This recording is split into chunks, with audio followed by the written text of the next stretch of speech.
क्या अपराध किया आपने कि आपको जेल आना पड़ा? महाराज मेरा फैमिली मैटर था। हाँ। जिसमें मैंने मेरे हाथ से ये अपराध हुआ था और मुझे सजा पड़ी। क्या अपराध हुआ था? मेरी एनआरआई बहन थी। हाँ। तो वो 5 साल से बाहर थी और फिर जब इधर आई तो उसने कुछ अशब्द कहे मुझको जी। तो उसका कंटिन्यू जो ग्राफ मैंने देखा था, छोटे, मेरी तो बच्ची जैसी थी वो। हाँ। जिसको कई बार मैं अपनी गोदी में उठा के वैष्णो देवी तक ले गया था अर्ध कुमारी से जी। लेकिन मेरे हाथ से उसका वध हुआ, जिसका मेरा है ना बहुत गिलानी भी है जी। महाराज जी, मैं ज्यादा बड़ी बड़ी बातें तो नहीं कर सकता जी। इन बंदियों से रिलेटेड और अपने शरीर के अंदर से रिलेटेड ही बात कर सकता हूँ। बोलिए। मेरा ये प्रश्न है कि छोटे से हम लोग ने सुना है कि इस आदमी का खून ही गंदा है जी। तो महाराज आप ये बता सकते हैं कि खून तो बदला नहीं जा सकता। हाँ।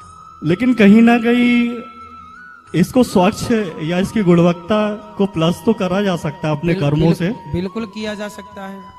अपने जैसे त्याग करके जी। या इच्छाओं को मार के। इसलिए सही कह रहे हैं आप। इसलिए हमारे यहाँ कहा जाता है अधर्म का नाश हो। हमारे एक जयकारा लगती है, उसमें क्या बोलते हैं? अधर्म का। हमारे यहाँ अधर्मी का नाश हो ऐसा नहीं कहा जाता। हम अधर्मी का नाश नहीं चाहते, अधर्म का।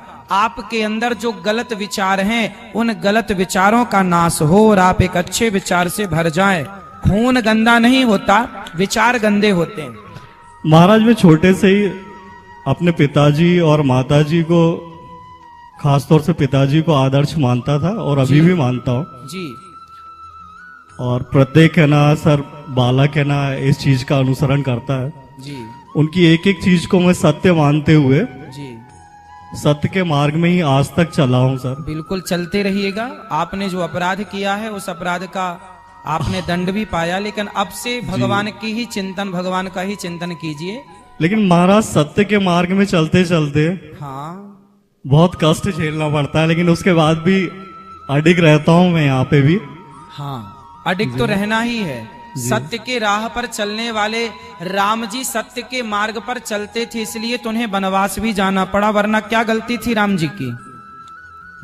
क्या गलती की थी? वनवास क्यों जाना पड़ा? तो सत्य के राह पर चलने वाले को गुजरना पड़ता है कांटों से। और एक बात याद रखिएगा कि राम जी 14 साल वनवास ना गए होते, कष्ट ना उठाया होता, तो आज जमाना उन्हें मर्यादा पुरुषोत्तम भगवान भी तो ना मानता ना। इसलिए आप जितना तपते हैं और उस तपन में भी आप सत्य की राह पर टिके रहते हैं, तभी समाज आपकी जय जयकार करता है और तभी आपका यश लोक में और परलोक में फैलता है।